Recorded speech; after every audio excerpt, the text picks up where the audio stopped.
deal structures are very nuanced. We've got a lot of arrows in the quiver here, but they're nuanced to the benefit of the parties, meaning the what we are trying to do is we're trying to put in place a deal structure that works for both parties in a transaction so that they're walking away feeling they got, a good deal in terms of what the outcome of this is going to be. Again, going back to that word partnership, that's really what we are trying to create. These are long-term partnerships that, will hopefully stand the test of time. To Eric's point, some of the things that we see from our $2 to $5 billion deals that are trickling down into, sub-billion-dollar deals is the use of equity.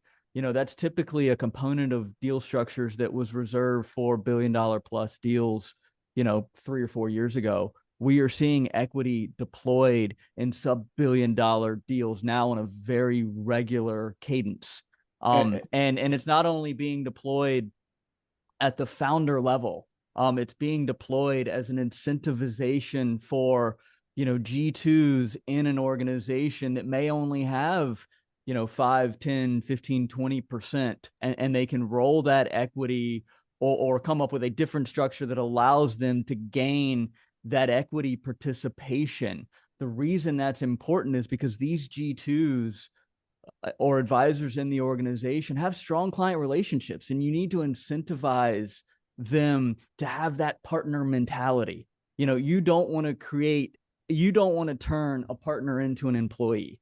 You do that, it's going to be very disruptive. You've got to keep them in that partnership mentality. I mean, it's always said that as soon as someone becomes a partner, they find if they're 5 gears in their transmission, they automatically find a 6th gear because they're more committed to the growth of the organization. They're more committed to the vision that you've established. So, equity is a tool that's so powerful in terms of its deployment. You've got to be careful in its deployment because firms are realizing it's a very valuable part of their organization. And frankly, in many organizations, it's more valuable than cash. So deployment has to be strategic, but, the deployment of that can be so powerful.